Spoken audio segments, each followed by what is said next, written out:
Hi friends, welcome to my world of cooking. This is Usha Joy from Vijay Kitchen Art.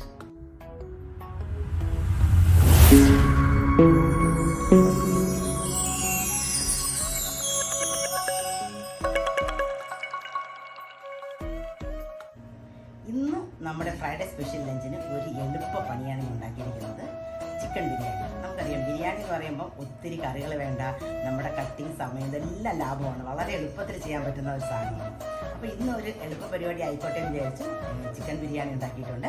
പിന്നെ അതിൻ്റെ കൂടെ 2 മാങ്ങാപ്പഴം ഉണ്ടായിരുന്നു. അപ്പോൾ അതുകൊണ്ട് ഒരു പുഡിംഗ് ഉണ്ടാക്കിയിട്ടുണ്ട്. നമ്മുടെ ചിക്കൻ ബിരിയാണിക്ക് എന്തെങ്കിലും ഒരു ഡെസേർട്ട് വേണ്ടതെന്ന് കരുതി ഉണ്ടാക്കിയതാണ്. അതിൻ്റെ റെസിപ്പി ഇടുന്നുണ്ട്, എല്ലാവരും കാണണം. അപ്പോൾ വളരെ സിമ്പിളായിട്ട് ഇന്നൊരു ലഞ്ച് ഒരുക്കിയിരിക്കുകയാണ്. അപ്പോൾ എല്ലാവരും കാണുക. Okay, have A nice day. Hi friends, ഇന്നത്തെ ഫ്രൈഡേ സ്പെഷ്യൽ ലഞ്ച് കുക്ക് ചെയ്യാൻ പോവാണ്. ഇന്ന് വളരെ സിമ്പിൾ പരിപാടിയാണ്. നമ്മൾ ഒരു ചിക്കൻ ബിരിയാണിയാണ് വെക്കുന്നത്. അപ്പം നമുക്കറിയാം, വളരെ ഈസി ആയിട്ട് നമുക്ക് പണികൾ കഴിയും. ഞാനിവിടെ ഒരു ചിക്കൻ എടുത്ത് വെച്ചിട്ടുണ്ട്. ഞാൻ അതിൻ്റെ റെസിപ്പി ഇടാം. പിന്നെ എന്തുവാ, ഇതിനാവശ്യമായിട്ടുള്ള കുറച്ച് സാധനങ്ങളൊക്കെ എടുത്ത് വെച്ചിട്ടുണ്ട്. മല്ലിയിലയും പുതിനയും ഒക്കെ എടുത്ത് വെച്ചിട്ടുണ്ട്.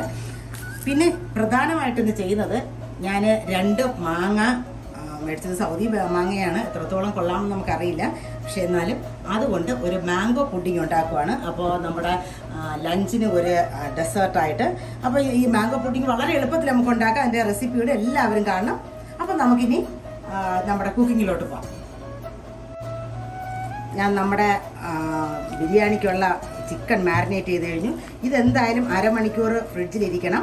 അപ്പോൾ ആ സമയം കൊണ്ട് നമുക്ക് ആ പുഡിംഗ് ഉണ്ടാക്കി വെക്കാം. പുഡിംഗ് ഉണ്ടാക്കി വെച്ചിട്ട് നമുക്ക് ബിരിയാണി തുടങ്ങാം. കാരണം വേറെ കറികളൊന്നും വെക്കാനില്ലാത്തത് നമുക്ക് വേഗത്തിൽ കഴിയും. അപ്പോൾ ഇത് മാരിനേറ്റ് ചെയ്തെല്ലാം ഇതിനകത്തുനിന്ന് പിടിച്ച് കിട്ടുന്നിടം വരെ സമയമുണ്ട്. ആ സമയം കൊണ്ട് നമുക്ക് പുഡിംഗ് ഉണ്ടാക്കാം. ഞാനിവിടെ നമ്മുടെ മാങ്ങ നുറുക്കി എടുത്തിട്ടുണ്ട്. അപ്പോൾ ഇതിനെ നമുക്കൊരു മിക്സിയിലോട്ടിട്ട് ഒരു 1/2 കപ്പ് പഞ്ചസാരയും 1/2 കപ്പ് മിൽക്കുമായിട്ട് ഒഴിച്ച് നമുക്കിതിനെ ഒരു തിക്ക് പേസ്റ്റായിട്ട് നല്ല ഭംഗിയായിട്ട് അരച്ചെടുക്കണം.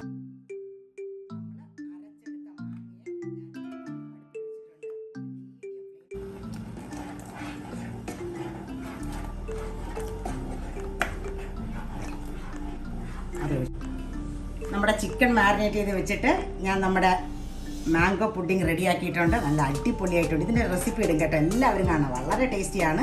പിന്നെ ഞാൻ നമ്മുടെ ബിരിയാണിക്ക് ആവശ്യമായിട്ടുള്ള സാധനങ്ങളൊക്കെ അതിങ്ങനെ അരിഞ്ഞ് വെച്ചിട്ടുണ്ട്. അപ്പം നമുക്കിനി ഇതൊക്കെ കുക്ക് ചെയ്യാം. നമ്മുടെ ചിക്കൻ അങ്ങനെ അടുപ്പിൽ കിടക്കുവാണ്. അന്നേരം ഞാനിവിടെ ജീരകശാല അരിയാണ് എടുത്തേക്കുന്നത്. നമുക്കിതിനൊന്ന് കുതിർക്കണം. നമ്മുടെ ബിരിയാണിയുടെ അരി നല്ലവണ്ണം തിളച്ചിട്ടുണ്ട്. അപ്പം നമുക്കിനി ഇത് സിമ്മിലേക്കാക്കി കൊടുക്കാം.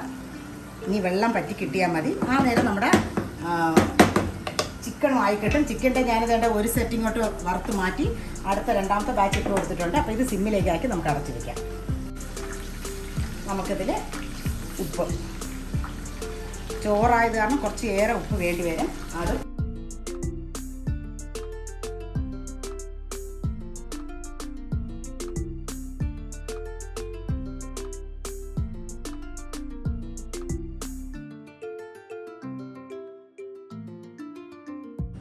ഞാൻ ചിക്കൻ അതിൻ്റെ അതിനകത്തോട്ടിട്ട് എല്ലായിടും ഒന്ന് നിരത്തി വെച്ചിട്ടുണ്ട്. അതിൻ്റെ ഗ്രേവി എല്ലാം ഒഴിച്ചിട്ടുണ്ട്.